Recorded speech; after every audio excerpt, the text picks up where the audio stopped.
Grabe sir sa balikat. Pangbigat.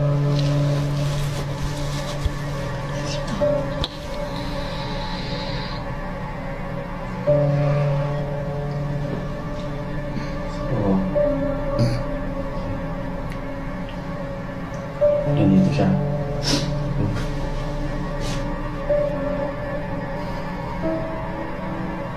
Kasi ako din, parang gusto ko ng sir just... Tapos yung date, yung Ayan. Dito, tapos dito siya. Yeah, pababa. Pababa, ano? Tapos yung mata ko, diba, gumaganon-ganon siya na parang, ang ano dito. Parang may, difficulty sa breathing. Oo, so, Hirap. oo, ganun. Hirap. Kasi parang nalulunod siya, di ba? Di ba lunod siya? Tapos parang may pinapakita siyang tumatakbo. Hindi ko lang makita kung sino. But that's right. May tumatakbo nga. Hindi ko lang po makita yung mismong ano niya. Basta tumatakbo ang dami. Sinadya niya yun. Sinadya niya lahat yun. So, okay. So hello, I am Joseph Flores Witchcraft, Faith Healer. Yung ginawa namin kaninang ritual, yun yung standard. Hindi ko sila masyadong tinakot kasi wala naman nakakatakot sa espiritu ni Rene. At ang gusto ko lang ay ma-witness nila at maramdaman nila yung mga huling sandali ng mga naramdaman ni Rene.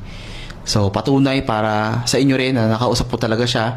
Alam ko na yung mga sasabihin ko dahil noon pa niya sinabi. Ngayon ko lang ilalabas. So ito na, sana maging handa kayo ha.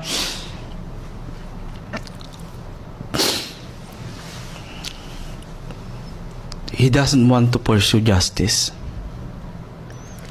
That's the truth.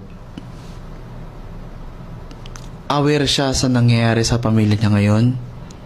And napakabuti niya talagang anak at bata. Dahil according sa kanya ha, pinapaano niya sa akin. Napakabigat itong mga sabihin ko pero kung ano man daw yung nangyari sa kanya ay ginusto niya. He went into that training and he was put to the test talaga. Ito lang din. I-appreciate the love of the people. Ang mensahe na to ay hindi lang para talaga sa pamilya niya, kundi para sa inyo mga sumusuporta sa kanya at mga biglang nagmahal sa kanya. Yung justice na pinaglalaban na ninyo sa kanya, pagtatanggol nyo sa kanya, mas na-appreciate niya yung pagmamahal na binibigay ninyo at suporta na binibigay sa pamilya niya. Doon lang okay na siya. So, in truthness na nagaling sa kanya, hindi galing sa akin, galing sa kanya, nabait na bata talaga ito. Wala siyang sinisi sa kanyang pagkamatay. Ginusto niya yung nangyari sa kanya. Kumbaga, he went to that training for his family and he never gave up. Yun nga lang, yung training na nangyari sa kanya is ikinamatay niya. Wala siyang sinisisi sa kanyang pagkamatay. Wala siyang galit kahit na kanino.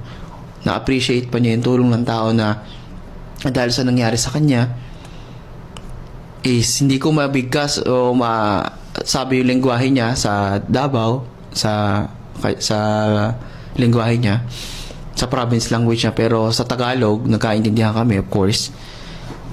Yung justice na hinihingi natin ay he doesn't want to pursue that. He is peaceful and he is okay. Gusto lang niyang sa mga pamilya, sa pamilya niya iparating na mahal niya sila. Natupad niya yung pangako niya. At yung mga blessings na meron ngayon yung pamilya niya, yun yung naging sacrifice niya para sa kanila. And he knows from the start na ginusto niya talaga yung nangyari sa kanya. Wala siyang sinisisi. So, ayaw ni Rene ng hustisya. Now, how can I say that, guys? From the start, na pinaglalaban ko siya and then he came up to me. Sinabi niya na. Ayaw niya ng hustisya. Wala daw siyang sinisisi. But I saw it all. I saw it all na sense ko. Ito, sa akin na to, perspective na to. The original plan is to intimidate him, cripple him for life. So, totoo yung mga...